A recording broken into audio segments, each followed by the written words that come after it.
നമസ്കാരം. സകലമാന കേരളത്തിലേക്ക് സ്വാഗതം. ആദ്യം പ്രധാന വാർത്തകൾ. വാൽപ്പാറയിൽ പുലി പിടിച്ച 4.5 വയസ്സുകാരിയുടെ മൃതദേഹം കണ്ടെത്തി. ദേഹം പാതിയും ഭക്ഷിച്ച നിലയിൽ കണ്ടെത്തിയത് സമീപത്തെ കാട്ടിൽ. കോട്ടയ്ക്കൽ എടരിക്കോട് വെള്ളക്കെട്ടിൽ കാർ മറിഞ്ഞുണ്ടായ അപകടത്തിൽ ചികിത്സയിലായിരുന്ന 3 വയസ്സുകാരൻ മരിച്ചു. തമിഴ്നാട്ടിൽ നിന്ന് വില കുറഞ്ഞ അരി പാക്കറ്റുകളിൽ വിൽപ്പനയ്ക്ക്. അരി പുഴുവരിച്ചെന്നാരോപിച്ച് ഡിവൈഎഫ്ഐയുടെ പ്രതിഷേധം. സിവിൽ സപ്ലൈസ് വകുപ്പ് ഗോഡൌണിൽ പരിശോധന നടത്തും.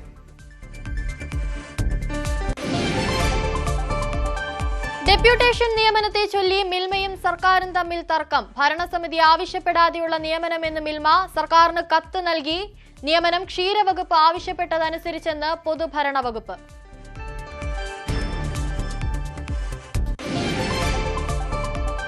ഇടുക്കി ഉപ്പുതറ ലൈഫ് മിഷൻ ക്രമക്കേടിൽ നടപടിക്ക് നീക്കം. നടപടി കട്ടപ്പന ബ്ലോക്ക് പഞ്ചായത്ത് പ്രസിഡന്റ് ഉൾപ്പെടെ 27 പേർക്കെതിരെ.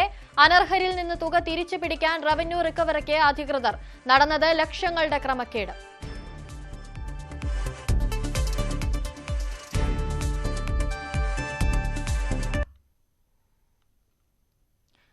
വാർത്തകൾ വിശദമായി നോക്കാം. സംവിധായകൻ നാദിർ ഷയുടെ പൂച്ച മരിച്ച സംഭവത്തിൽ തുടർ നടപടി അവസാനിപ്പിച്ച് പോലീസ്. പൂച്ചയുടെ മരണം നേരത്തെയുണ്ടായ അസുഖങ്ങളെ തുടർന്നാണെന്ന് പോസ്റ്റ്മോർട്ടത്തിൽ വ്യക്തമായതോടെയാണ് നടപടി. കഴുത്തിൽ കയർ വലിഞ്ഞു മുറുകി ഉണ്ടാകുന്ന തരത്തിലുള്ള പാടുകളോ മറ്റോ ജഡത്തിൽ ഉണ്ടായിരുന്നില്ലെന്നും റിപ്പോർട്ടിൽ പറയുന്നു. വിവരങ്ങളുമായി നവമി ദിനേശ് ചേരുന്നു. നവമി, പോസ്റ്റ്മോർട്ടം റിപ്പോർട്ട് പുറത്തു വന്നിരിക്കുകയാണ്. മരണകാരണം എന്തൊക്കെയാണ് എന്നാണ് പോസ്റ്റ്മോർട്ടം റിപ്പോർട്ടിൽ ചൂണ്ടിക്കാട്ടുന്നത്? എന്തൊക്കെയാണ് വിവരങ്ങൾ?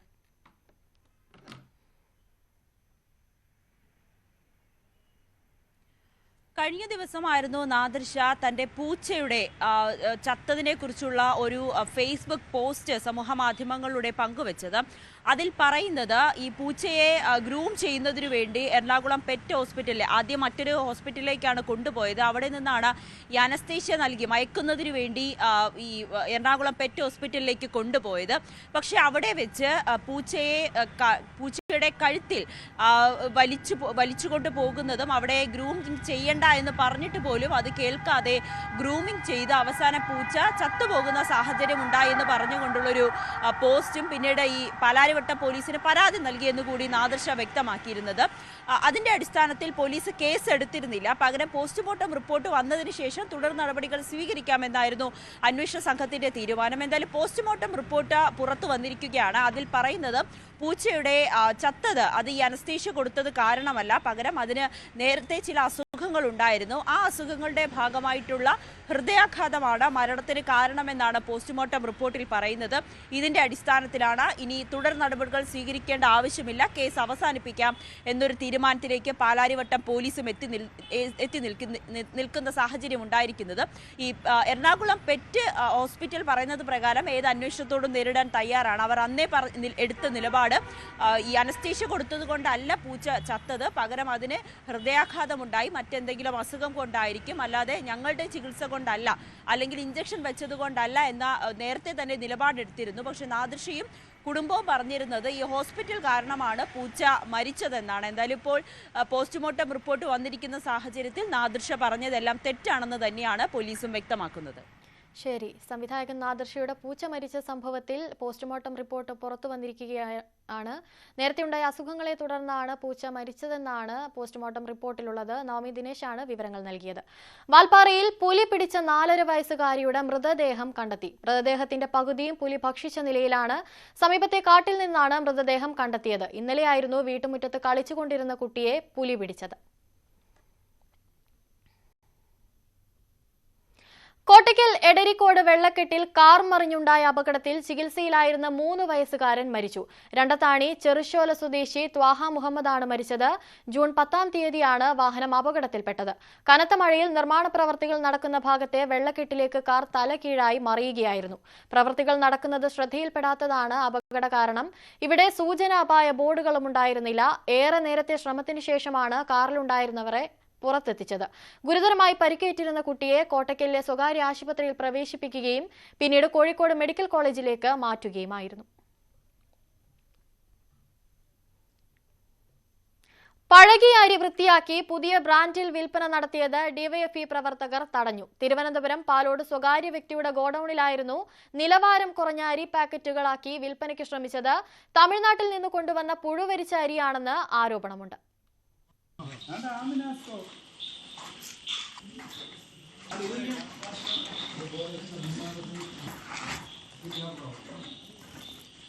മൊത്തം ചീത്തയായ അരിയാണ് കേട്ടോ.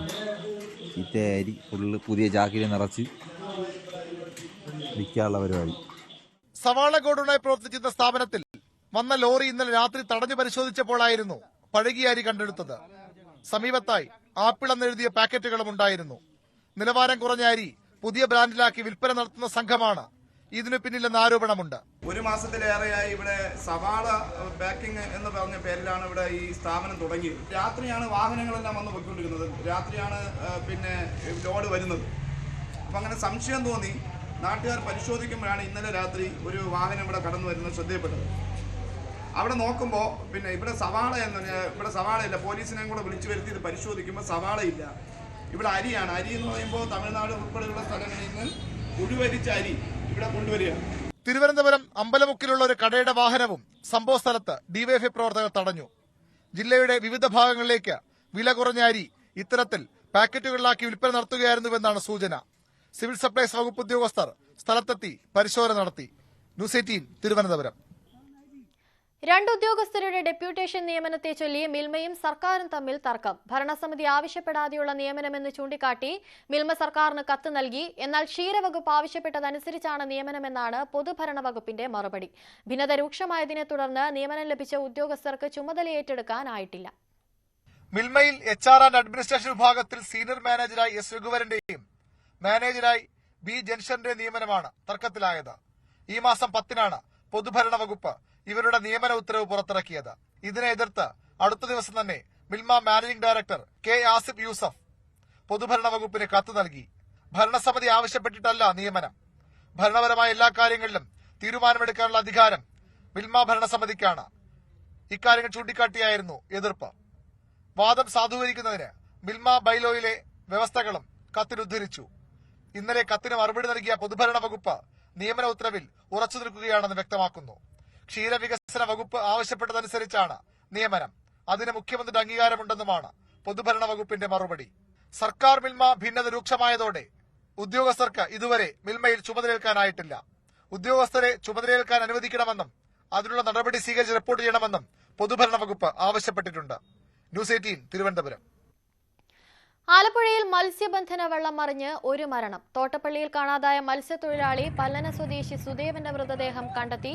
പൊഴിയിലൂടെ കടലിലേക്ക് വള്ളമിറക്കുമ്പോഴായിരുന്നു അപകടമുണ്ടായത്.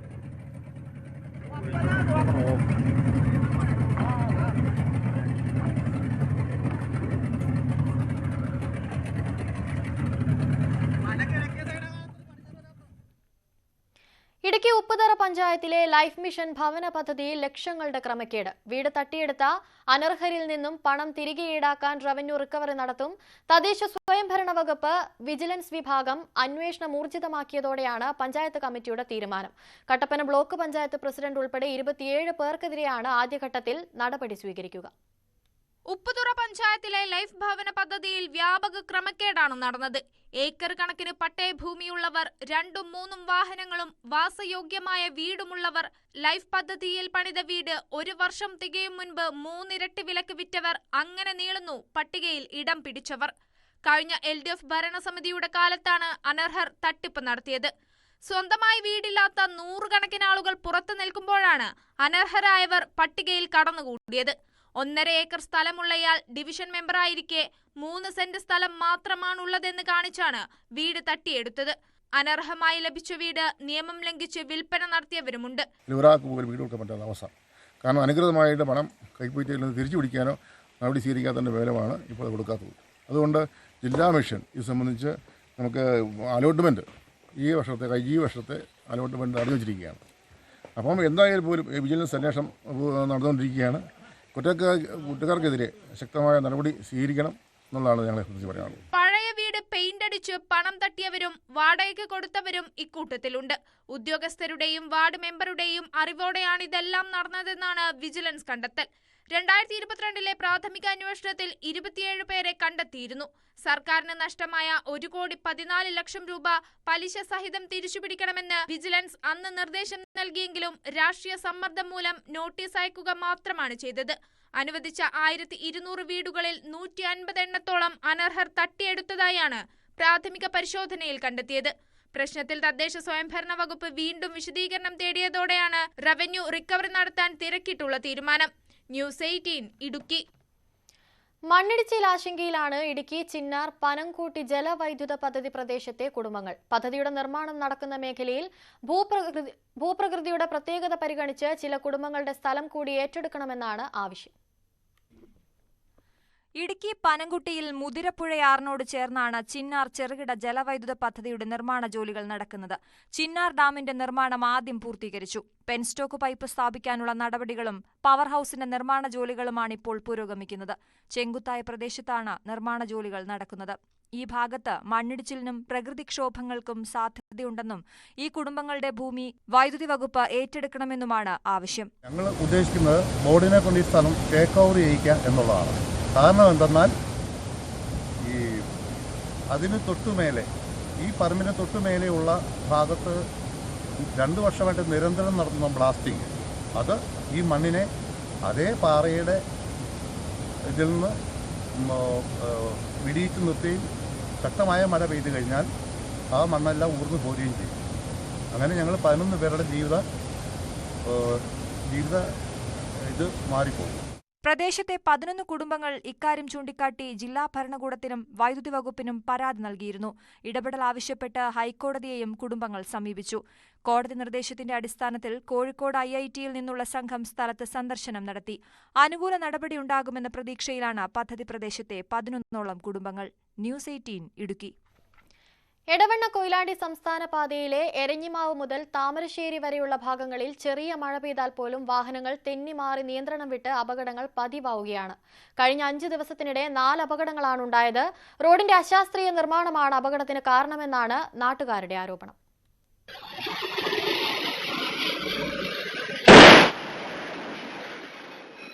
ചെറിയ മഴയിൽ പോലും എടവണ്ണ കൊയിലാണ്ടി സംസ്ഥാന പാതയിൽ വാഹനങ്ങൾ റോഡിൽ നിന്നും തെന്നിമാറി നിയന്ത്രണം വിട്ട് മറിയുകയാണ്. കഴിഞ്ഞ 5 ദിവസത്തിനുള്ളിൽ എരഞ്ഞിമാവ് മുതൽ താമരശ്ശേരി വരെയുള്ള ഭാഗങ്ങളിൽ 4 അപകടങ്ങളുണ്ടായി. നിലമ്പൂരിൽ നിന്നും താമരശ്ശേരിയിലേക്ക് പോയ കുടുംബം യാത്ര ചെയ്ത കാർ കാരശ്ശേരി കറുത്തപറമ്പിൽ നിയന്ത്രണം വിട്ട് റോഡരികിലെ തോട്ടിലേക്ക് മറിഞ്ഞു. മുക്കം നഗരസഭയിലെ മുത്തേരിയിലും തൊട്ടടുത്ത മാങ്ങാപ്പൊയിലും കാറുകൾ നിയന്ത്രണം വിട്ട് തലകീഴായി മറിഞ്ഞു. ഓമശ്ശേരിയിൽ മിനി പിക്കപ്പ് ലോറി കടകളിലേക്ക് പാഞ്ഞുകയറിയായിരുന്നു അപകടം. വാഹനങ്ങൾ പൂർണ്ണമായും തകർന്നെങ്കിലും ആളുകൾ തലനാരിഴയ്ക്ക് രക്ഷപ്പെട്ടു. എരഞ്ഞിമാവ് മുതൽ താമരശ്ശേരി വരെയുള്ള ഭാഗങ്ങളിൽ ചെറിയൊരു ചാറൽ മഴ പെയ്തു കഴിഞ്ഞാൽ ഒരുപാട് അപകടങ്ങളാണ് നടക്കുന്നത്. ഇത് ഈ ഒരാഴ്ചയിൽ തന്നെ കഴിഞ്ഞ 15-ാം തീയതി ഒരു അപകടം നടന്നു. ഇവിടെ ഒരു കാറ് തെന്നി മാറിയിട്ട് ബ്രേക്കിൽ തെന്നി മാറിയിട്ട് റോഡിലേക്ക് മറിയുകയുണ്ടായത്. അപ്പോൾ ഇന്നലെയും മെനയാന്നൊക്കെ ആയിട്ട് ഈ ഒരാഴ്ചയിൽ തന്നെ 5-6 അപകടങ്ങൾ ഈ ഏരിയയിൽ മാത്രം നടന്നിട്ടുണ്ട്. ഇതിന് പേരിൽ നമ്മൾ ഒരുപാട് പരാതികൾ മേലോട്ട് അയച്ചിട്ടുണ്ട്. അതിനൊന്നും ഇതുവരെ ഒരു പരിഹാരം കണ്ടിട്ടില്ല. കോടികൾ മുടക്കി ഈയിടെ നവീകരിച്ച റോഡിന്റെ നിർമ്മാണത്തിലെ അപാകതയാണ് പ്രശ്നങ്ങൾക്ക് കാരണമെന്ന് നാട്ടുകാർ പറയുന്നു. മെല്ലെ പോയാലും കൺട്രോൾ കിട്ടാത്തൊരവസ്ഥയാണ്. കാരണം അത്രക്കും ഒരു റോഡിന്റെ ഒരു സൈഡ് അത്രക്കും താഴ്ന്ന് കുഴിഞ്ഞ് വീൽ ബേസ് ഒക്കെ ഉള്ള സ്ഥലങ്ങൾ 2 വീലറിന് തീരെ പോകാൻ പറ്റില്ല. ഫാമിലിയൊക്കെ ആയിട്ട് പോവുകയാണെങ്കിൽ പലപ്പോഴായിട്ട് പിന്നെ നിർത്തി നോക്കേണ്ട അവസ്ഥ വന്നിട്ടുണ്ട്. കാരണം എന്താ സംഭവം എന്ന് പറയുമ്പോൾ നോക്കുമ്പോൾ റോഡ് ആകെ ഒരു കുഴിഞ്ഞ അവസ്ഥയിലാണല്ലോ. ഇവിടെ റോഡിന് ഒരു ചാലായിട്ട് ഒരു സൈഡ് ഇപ്പൊ ഇതായിട്ട് ഒരു വീൽ ബേസ് ആയിട്ട് കിടക്കുകയാണ്. മഴ പെയ്യുമ്പോൾ ആക്സിഡന്റ് സ്ഥിരമായിട്ട് ഉണ്ടാവുന്നുണ്ട്. അതിനൊരു എന്തെങ്കിലും ഒരു പരിഹാരം കാണണം. റോഡിൽ കുഴി രൂപപ്പെട്ടതോടെ മഴയില്ലാത്ത സമയങ്ങളിലും യാത്ര ദുഷ്കരമാണ്. ഈ റോഡിന്റെ അവസ്ഥ എന്ന് പറഞ്ഞിട്ടുണ്ടെങ്കിൽ ഇത് വർക്ക് ചെയ്ത് വളരെ ശരിയായിട്ടില്ല. കാരണം ഭയങ്കര ചാലാണ്. ബൈക്കിൽ പോകുമ്പോൾ ബൈക്ക് പഞ്ചറായ മാതിരി അങ്ങോട്ടും ഇങ്ങോട്ടും ഒഴിഞ്ഞു പോവുക, ആക്സിഡന്റ് നല്ലോണം സംഭവിക്കുന്നുണ്ട്. ഇങ്ങനത്തെ കുറെ പ്രശ്നങ്ങളുണ്ട് ഈ റോഡിന്. ഞാൻ സ്ഥിരമായിട്ട് അരീക്കോട് പോകുന്ന ആളാണ്. ഒരു 10-20 വർഷത്തോളമായിട്ട് അരീക്കോട് പോകുന്നതാണ്. ഈ റോഡ് ഇങ്ങനെ വികസിപ്പിച്ചതിന് ശേഷം പല ദിവസങ്ങളിലായിട്ട് പല സ്ഥലങ്ങളിലും അപകടങ്ങളും ഞാൻ കാണുന്നു. അത് ഈ റോഡിന്റെ പ്രവൃത്തിയിലുള്ള എന്തെങ്കിലും തകരാറാണെന്ന് എനിക്ക് തോന്നിയത്. കാരണം ഞാൻ എന്നും പോകുന്ന ആളായതുകൊണ്ട് എനിക്ക് മനസ്സിലായത് സംഭവം. പൊതുമരാമത്ത് മന്ത്രിക്കും ഉദ്യോഗസ്ഥർക്കും നിരവധി പരാതി നൽകിയിട്ടുണ്ടെങ്കിലും യാതൊരു നടപടിയും ഇതുവരെ ഉണ്ടായില്ലെന്നും ഇനിയും വലിയ അപകടങ്ങൾ ഉണ്ടാകുന്നതിന് മുൻപ് റോഡിന്റെ അപാകത പരിശോധിച്ച് നടപടി സ്വീകരിക്കണമെന്നുമാണ് നാട്ടുകാരുടെ ആവശ്യം. ന്യൂസ് 18 മുക്കം. എറണാകുളം വൈറ്റില ജംഗ്ഷനിലെ ഗതാഗതക്കുരുക്ക് പരിഹരിക്കുന്നതിന് വേണ്ടി പരിഷ്കരണം വേഗത്തിൽ പൂർത്തിയാക്കാനൊരുങ്ങി മോട്ടോർ വാഹന വകുപ്പ്. നിലവിലെ പരിഷ്കരണം വിജയകരമെന്നാണ് വിലയിരുത്തൽ.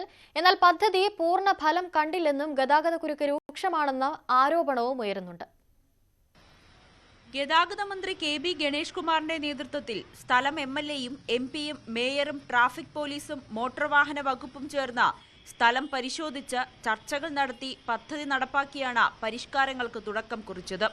പാലാരിവട്ടം ഭാഗത്തേക്ക് ഫ്രീ ലെഫ്റ്റ് ഉറപ്പാക്കാൻ കഴിയും വിധം മീഡിയനുകൾ സ്ഥാപിച്ചു. കടവന്ത്ര ഭാഗത്തു നിന്നും വരുന്ന വാഹനങ്ങൾ വലതുവശത്തെ വരികൾ പാലിച്ച് തൃപ്പൂണിത്തറ റോഡിലേക്ക് പോകണം. ഇടപ്പള്ളിയിൽ നിന്നും വരുന്ന വാഹനങ്ങളുടെ തിരക്കൊഴിവാക്കാൻ തൃപ്പൂണിത്തറയിലേക്ക് പോകുന്നയിടത്തും ബാരിക്കേഡുകൾ സ്ഥാപിച്ചിട്ടുണ്ട്. കടകൾക്ക് മുന്നിലുള്ള അനധികൃത പാർക്കിങ്ങിനെതിരെ കടുത്ത നടപടി സ്വീകരിക്കും. ഇവിടെ നോ പാർക്കിംഗ് ബോർഡ് സ്ഥാപിച്ചു. ട്രയൽ റൺ നടപ്പാക്കുന്നതിന് വേണ്ടിയുള്ള നടപടികൾ വേഗത്തിൽ പൂർത്തിയാക്കുമെന്ന് മോട്ടോർ വാഹന വകുപ്പ് അറിയിച്ചു. PWD അസിസ്റ്റന്റ് എഞ്ചിനീയറും എന്നിവരെ കൂടി ഉൾപ്പെടെ ഇവിടെ 1-2 കാര്യങ്ങൾ വിശകലനം ചെയ്തിട്ടുണ്ട്. ആയതുമായിട്ട് ബന്ധപ്പെട്ട് ചില പോസ്റ്റുകളൊക്കെ മാറ്റേണ്ട സാഹചര്യമുണ്ട്. പിന്നെ അതല്ലാതെ തന്നെ റോഡിൽ ചില ഒബ്സ്ട്രക്ഷൻസ് അതൊക്കെ നീക്കം ചെയ്യേണ്ട സാഹചര്യമുണ്ട്. അതൊക്കെ ചെയ്ത് കഴിയുമ്പോൾ മാത്രമേ നമുക്കൊരു ട്രയൽ റണ്ണിന് വേണ്ടിയിട്ടുള്ള ഒരു തയ്യാറെടുപ്പ് നമുക്ക് നടത്താനായിട്ട് പറ്റുള്ളൂ. അത്തരത്തിലുള്ള തയ്യാറെടുപ്പ് നടത്തിയതിന് ശേഷം പിന്നെ റോഡ് നവീകരണവുമായി ബന്ധപ്പെട്ട കാര്യങ്ങൾ ദ്രുതഗതിയിൽ തന്നെ ചെയ്യുകയും അതിനൊപ്പം തന്നെ ഈ പറയുന്ന പരിഷ്കാരം എത്രയും പെട്ടെന്ന് നടപ്പിലാക്കുകയും ചെയ്യും. എന്നാൽ പരിഷ്കാരം ഗതാഗതക്കുരുക്ക് രൂക്ഷമാക്കിയെന്ന ആരോപണവും ഉയരുന്നുണ്ട്. പരമാവധി വാഹനങ്ങൾ കടന്നു പോകേണ്ടതിന് പകരം വീതി കുറഞ്ഞ ഭാഗത്ത് ബാരിക്കേഡുകൾ വെച്ച ഗതാഗതക്കുരുക്ക് വർദ്ധിപ്പിച്ചെന്നാണ് പരാതി. എന്നാൽ വരും ദിവസങ്ങളിൽ നിലവിലെ പ്രശ്നങ്ങൾ പരിഹരിക്കുമെന്ന് വൈറ്റില ഡിവിഷൻ കൗൺസിലർ സുനിത ഡിക്സൺ പറഞ്ഞു. എസ്റ്റിമേറ്റ് എല്ലാം റെഡി ആയിട്ടുണ്ട്. ട്രയല് ആണ് ഇപ്പോൾ തൽക്കാലം നടക്കുന്നത്. പിന്നെ ഇനിയിപ്പോൾ 2 മീറ്റർ വെച്ച് 2 സൈഡും തൃശ്ശൂർ റോഡും വൈറ്റിലേക്കുള്ള ആലുവയിൽ വരുന്ന റൂട്ട് അവിടെ 2 സ്ഥലത്ത് 2 മീറ്റർ വെച്ച് കട്ട് ചെയ്യാനുള്ള നടപടി തയ്യാറായിട്ടുണ്ട്. അതിൻ്റെ ഇടയിൽ വരുന്ന പോസ്റ്റുകൾ കോർപ്പറേഷൻ മാറ്റിക്കൊടുക്കാമെന്നാണ് അന്ന് ആരാധന മേയർ പറഞ്ഞത്. അതിന് പ്രകാരം ആ പോസ്റ്റുകൾ മാറ്റേണ്ടത് ഏതാണെന്നൊക്കെ പറയാൻ വേണ്ടിയിട്ടാണ് ഇന്നിപ്പോൾ ഇവിടെ വന്നിരിക്കുന്നത്. ഡ്രൈവർമാരുടെയും കാൽനടയാത്രക്കാരുടെയും പൂർണ്ണമായ സഹകരണം ആവശ്യമാണെന്ന് മോട്ടോർ വാഹന വകുപ്പ് വ്യക്തമാക്കി. ന്യൂസ് 18 കൊച്ചി. മലപ്പുറത്ത് ആറുവരിപ്പാതയ്ക്ക് സമീപത്തെ പുത്തനത്താണി ചുങ്കം അങ്ങാടിയെ സ്വകാര്യ ബസ്സുകൾ അവഗണിക്കുന്നതായി പരാതി. ചുങ്കം ബസ് സ്റ്റോപ്പിൽ ഇറങ്ങേണ്ട യാത്രക്കാരെ വഴിയിലിറക്കി വിടുന്നതായാണ് പരാതി. സ്ത്രീകളും കുട്ടികളും ഉൾപ്പെടെയുള്ള യാത്രക്കാർ ഇതിനാൽ ദുരിതത്തിലാണ്. കാടാമ്പുഴ വളാഞ്ചേരി ഭാഗത്തു നിന്ന് വരുന്ന ബസ്സുകൾ വെട്ടിച്ചിറ അടിപ്പാതയിലെ യു ടേൺ, ടോൾ പ്ലാസ എന്നിവ വഴി ആറുവരിപ്പാതയിലൂടെ കടന്നു പോകുന്നതിനാൽ പ്രദേശത്തുകാർ യാത്രാക്ലേശം അനുഭവിക്കുകയാണ്. ചുങ്കം ബസ് സ്റ്റോപ്പിൽ ഇറങ്ങേണ്ട യാത്രക്കാരെ വഴിയിൽ ഇറക്കിവിടുന്നതായാണ് പരാതി. വെട്ടിച്ചിറയിൽ നിന്ന് പുത്തനത്താണിയിലേക്കുള്ള സർവീസ് റോഡിൽ 2 യു ടേൺ ഉണ്ട്. യു ടേൺ ഒഴിവാക്കി സർവീസ് റോഡ് നേർവഴിയാക്കി മാറ്റണമെന്ന് നാട്ടുകാർ നേരത്തെ അധികൃതരോട് ആവശ്യപ്പെട്ടിരുന്നു. എന്നാൽ നടപടി ഉണ്ടായില്ല. അതേസമയം സർവീസ് റോഡിലെ 2 യു ടേണുകൾ വഴി ബസ്സുകൾ കടന്നു പോകുമ്പോൾ ഏറെ സമയം എടുക്കുന്നുവെന്നാണ് ജീവനക്കാരുടെ പരാതി. ഈ നാട്ടിലെ കുട്ടികളെ, സ്ത്രീകളെ ഇവര് മാസങ്ങളായിട്ട് വലിയ പ്രതിസന്ധിയാണ് നേരിടുന്നത്. എല്ലാ വാഹനങ്ങളും ചുങ്കം വഴി തന്നെ പോകണമെന്നാണ് ഈ നാട്ടുകാർക്ക് ഇവിടെ നിങ്ങളോട് പറയാനുള്ളത്. സ്ത്രീകളും കുട്ടികളും ഉൾപ്പെടെയുള്ള യാത്രക്കാരാണ് ദുരിതം നേരിടുന്നത്. ചുങ്കം വഴി സർവീസ് നടത്താത്ത ബസ്സിലെ ജീവനക്കാരെ നാട്ടുകാർ ഇക്കാര്യം അറിയിച്ചിട്ടുണ്ട്. നടപടിയില്ലെങ്കിൽ പ്രതിഷേധവുമായി രംഗത്തിറങ്ങാനാണ് നാട്ടുകാരുടെ തീരുമാനം. ന്യൂസ് 18 തിരൂർ. നിലമ്പൂരിൽ വീണ്ടും കാട്ടാന ആക്രമണം. വീടിന്റെ മതിൽ തകർത്തു. വ്യാപകമായി കൃഷിയും നശിപ്പിച്ചു. ചാലിയാർ പെരുമ്പത്തൂർ സ്വദേശി ഹൈദരാലിയുടെ വീടിന്റെ മുൻഭാഗത്തെ മതിൽ തകർത്ത് വീട്ടുവളപ്പിലേക്ക് കയറിയ കാട്ടാന വീടിന്റെ പിൻഭാഗത്തെ മതിൽ പൊളിച്ചാണ് പുറത്തേക്ക് പോയത്. ആന തെങ്ങ്, പന ഉൾപ്പെടെയുള്ള കൃഷികളും സംരക്ഷണ വേലിയും തകർത്തു. ഇന്ന് പുലർച്ചെയാണ് സംഭവമുണ്ടായത്. ചാലിയാർ പഞ്ചായത്തിലെ കോരങ്കോടും മണ്ണുപാടത്തും കാട്ടാന മുൻപ് വീടുകളുടെ മതിൽ തകർത്തിരുന്നു. മേഖലയിൽ ഭീതി പരത്തുന്ന ഒറ്റയാൻ ചുള്ളിക്കൊമ്പനാണ് വീടിന്റെ മതിൽ തകർത്തത്. വന്യജീവികൾ കൃഷി നശിപ്പിക്കുന്നതിന് പരിഹാരം കാണാൻ പുതിയ മാർഗം കണ്ടെത്തിയിരിക്കുകയാണ് പത്തനംതിട്ട അടൂരിലെ കർഷകർ. ലക്ഷങ്ങൾ ചെലവഴിച്ച് പല പ്രതിരോധ നടപടികൾ ചെയ്യാറുണ്ടെങ്കിലും പ്രയോജനം ലഭിക്കാതെ വന്നതോടെയാണ് വെറും 4000 രൂപ കൊണ്ട് പുതിയ പ്രതിരോധ മാർഗം കർഷകർ തന്നെ വികസിപ്പിച്ചെടുത്തത്. അടൂരിൽ നിന്ന് വനമേഖലയിലേക്ക് കിലോമീറ്ററുകളോളം ദൂരമുണ്ട്. എങ്കിലും കാട്ടുപന്നി ആക്രമണത്തിനും കൃഷിനാശത്തിനും ഒട്ടും കുറവില്ല. കൂട്ടമായി എത്തുന്ന കാട്ടുപന്നികൾ കൃഷിയിടത്തിൽ വൻ നാശമാണ് വരുത്തുന്നത്. ഇതിന് പരിഹാരമായാണ് ലേസർ ലൈറ്റ് ഉപയോഗിച്ച് കാട്ടുപന്നികളെ തുരത്താൻ പുതിയ മാർഗം കർഷകർ കണ്ടെത്തിയത്. കർഷകനും CPIM പത്തനംതിട്ട ജില്ലാ സെക്രട്ടേറിയറ്റ് അംഗമായ PB ഹർഷകുമാറിന്റെ കൃഷിയിടത്തിൽ പരീക്ഷിച്ച പുതിയ സാങ്കേതികവിദ്യ ഫലം കണ്ടു തുടങ്ങിയിട്ടുണ്ട്. പെഡസ്ട്രിയൽ ഫാനിൽ ലേസർ ലൈറ്റ് ചേർത്തുവെച്ച് രാത്രി 4 വശത്തേക്കും അടിക്കുന്നതാണ് പുതിയ വിദ്യ. പരീക്ഷണം വിജയമായതോടെ മഞ്ഞളും വാഴയും കപ്പയും അടങ്ങുന്ന കൃഷിയിടങ്ങളിൽ കാട്ടുപന്നികൾ ഇപ്പോൾ 3 മാസമായി ഇറങ്ങുന്നില്ലെന്ന് കർഷകർ അവകാശപ്പെടുന്നു. പത്തനംതിട്ടയിലെ വിവിധ ഭാഗങ്ങളിലുള്ള കർഷകർ വന്യജീവി ആക്രമണങ്ങളിൽ കൃഷി തന്നെ ഉപേക്ഷിച്ച സ്ഥിതിയാണ്. അങ്ങനെയുള്ള കർഷകർക്ക് പ്രതീക്ഷ നൽകുന്നതാണ് പുതിയ ലേസർ സാങ്കേതികവിദ്യ. ന്യൂസ് 18 പത്തനംതിട്ട. ഭാരതാംബയുടെ ചിത്രവുമായി ബന്ധപ്പെട്ട വിവാദങ്ങൾ കനക്കുന്നതിനിടെ ദേശസ്നേഹത്തിന്റെ അടയാളപ്പെടുത്തലായി മാറുകയാണ് കാസർഗോഡ് അതിയാമ്പൂരിലെ സ്വാതന്ത്ര്യ സമര സേനാനി AC കണ്ണൻ നായരുടെ ദാരുശില്പങ്ങൾ. ഇന്ത്യൻ സ്വാതന്ത്ര്യ സമരത്തിന്റെ പ്രതീകങ്ങളായ രാഷ്ട്രപിതാവ് മഹാത്മാഗാന്ധി, ഭാരതാംബ എന്നിങ്ങനെ നിരവധി ദാരുശില്പങ്ങളാണ് AC കണ്ണൻ നായർ ഒരുക്കിവച്ചിരിക്കുന്നത്. സ്വാതന്ത്ര്യ സമര സേനാനികൾ ഭാരതാംബയ്ക്ക് നൽകിയിരുന്ന പ്രാധാന്യത്തിന്റെ നേർക്കാഴ്ചയാണ് കാഞ്ഞങ്ങാട് അതിയാമ്പൂരിലെ സ്വാതന്ത്ര്യ സമര സേനാനി AC കണ്ണൻ നായരുടെ തറവാട്ടിലുള്ളത്. എച്ചിക്കാനം തറവാടിന്റെ ഭാഗമായിരുന്ന അതിയാമ്പൂർ പത്തായപുരം മാളികയിലാണ് ഇന്ത്യൻ സ്വാതന്ത്ര്യ സമരത്തിന്റെ പ്രതീകങ്ങളായ മഹാത്മാഗാന്ധി, ഭാരതാംബ എന്നിങ്ങനെ നിരവധി ദാരുശില്പങ്ങൾ കൊത്തിവെച്ചിട്ടുള്ളത്. കർഷകരുടെയും മഹാത്മാഗാന്ധിയുടെയും സർദാർ വല്ലഭായി പട്ടേലിന്റെയും രൂപങ്ങൾ കൊത്തിവെച്ച വാതിലിലൂടെ പത്തായപ്പുരക്കകത്ത് കടന്ന് മരപ്പടികൾ കയറി 1ാം നിലയിലെത്തി മുകളിലോട്ട് നോക്കിയാൽ മേൽക്കൂരയിൽ ത്രിവർണ പതാക ഏന്തിയ ഭാരതാംബയുടെ രൂപം കാണാം.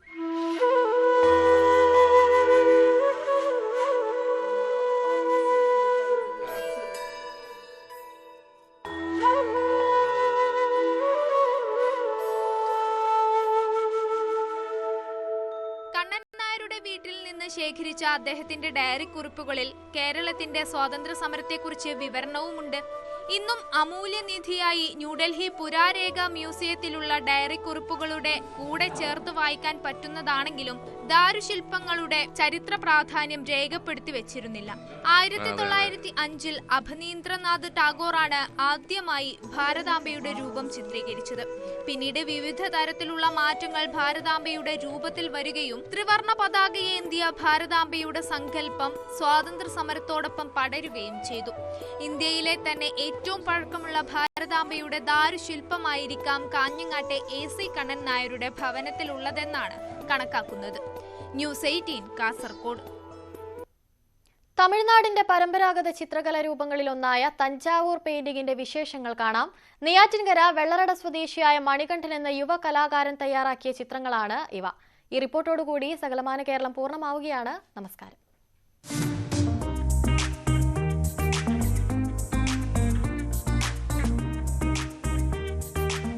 2 പതിറ്റാണ്ടായി തഞ്ചാവൂർ ചിത്രകലയിൽ മണികണ്ഠൻ സജീവമായിട്ട്. ഇതിനോടകം ആയിരക്കണക്കിന് ചിത്രങ്ങൾ തയ്യാറാക്കി. ശില്പകലകളിൽ പേരുകേട്ട തഞ്ചാവൂരിലെ തനത് ചിത്രകലാരൂപത്തോടുള്ള ഇഷ്ടമാണ് ഈ രംഗത്തേക്ക് മണികണ്ഠനെ ആകർഷിച്ചത്.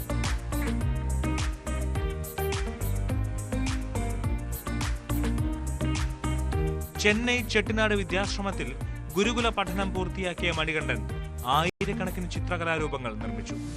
ഗീതോപദേശം, അനന്തശയനം, ദശാവതാരം, അങ്ങനെ നീളുന്നു ചിത്രങ്ങൾ. സ്വർണവും വെള്ളിയും ലേപനം ചെയ്തു നിർമ്മിച്ച ചിത്രങ്ങൾ കൗതുകമുണർത്തുന്നതാണ്.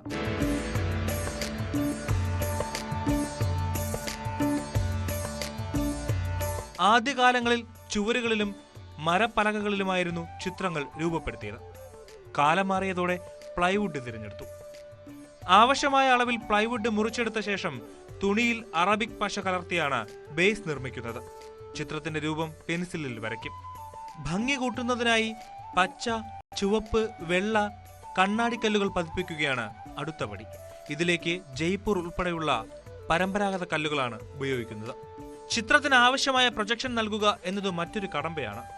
ഏറെ ശ്രദ്ധ വേണം ഇതൊക്കെ പൂർത്തിയാക്കാൻ. ആദ്യകാലങ്ങളിൽ വണ്ടുകൾ, ഞണ്ടുകൾ തുടങ്ങിയ ജീവികൾ കൂടൊരുക്കാൻ തയ്യാറാക്കുന്ന മൃദുലമായ മണ്ണ് ശേഖരിച്ചായിരുന്നു പ്രൊജക്ഷൻ നിർമ്മിച്ചിരുന്നത്. എന്നാൽ ഇപ്പോൾ വിവിധ തരം ഷോക്ക് പൗഡറുകളും അറബിക് പശയുമാണ് ഉപയോഗിക്കുക. ഇങ്ങനെ തയ്യാറാക്കിയ ചിത്രത്തിൽ 24 കാരറ്റ് തങ്കഭസ്മം സ്വർണ്ണ നിറത്തിനായും വെള്ളി നിറം ആവശ്യമുള്ളിടത്ത് വെള്ളിയുടെ ഭസ്മവും ഉപയോഗിക്കും. വിവിധ വർണ്ണങ്ങൾ കൊണ്ട് ചിത്രം മനോഹരമാക്കുകയാണ് അവസാന ഘട്ടം. ആദ്യകാലങ്ങളിൽ പച്ചില ചാറുകളിൽ നിർമ്മിക്കുന്ന നിറങ്ങളായിരുന്നു ഉപയോഗിച്ചിരുന്നതെങ്കിൽ ഇപ്പോൾ പോസ്റ്ററിംഗ് കളറുകളാണ് ഉപയോഗിക്കുക. ചിത്രങ്ങൾക്ക് പൂർണ്ണരൂപം നൽകുന്നതിന് വലിപ്പമനുസരിച്ച് 2 മുതൽ 3 മാസം വരെ വേണ്ടിവരും. മഴക്കാലം പൂർണ്ണമായും ഒഴിവാക്കുന്നതാണ് നല്ലത്.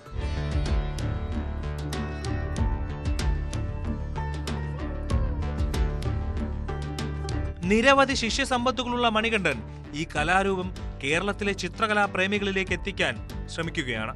പത്മനാഭപുരം ക്ഷേത്രത്തിൽ ഉൾപ്പെടെ രാജ്യത്തെ പലയിടങ്ങളിലും മണികണ്ഠൻ വരച്ച ചിത്രങ്ങൾ സ്ഥാപിച്ചിട്ടുണ്ട്. മലേഷ്യ, സിംഗപ്പൂർ, UK, ദുബായ് തുടങ്ങിയ രാജ്യങ്ങളിലേക്കും തഞ്ചാവൂർ പെയിന്റിങ്ങുകൾ അയക്കുന്നു. ഇപ്പോൾ ഞാനിത് ചെയ്തിരിക്കുന്നത് ഇത് പത്മനാഭസ്വാമി ക്ഷേത്രത്തിലെ ഒരു വർക്കാണ്. ഇത് ഒരു കമർഷ്യലാണ്. ഞങ്ങൾക്ക് മാക്സിമം ഇത് ട്രഡീഷണലാണ്. നമ്മൾ പാരമ്പര്യ കലകളെല്ലാം നോക്കുമ്പോഴെല്ലാം ട്രഡീഷണൽ ആയിരിക്കും. ഏതൊരു രൂപസാധ്യവും ഇല്ലാതെ അങ്ങനത്തെ ഒരു ഇതിലായിരിക്കും. അതുപോലെ തന്നെയാണ് തഞ്ചാവൂർ പെയിന്റിങ്ങിൻ്റെതും. അരുൺ മോഹൻ, ന്യൂസ് 18, തിരുവനന്തപുരം.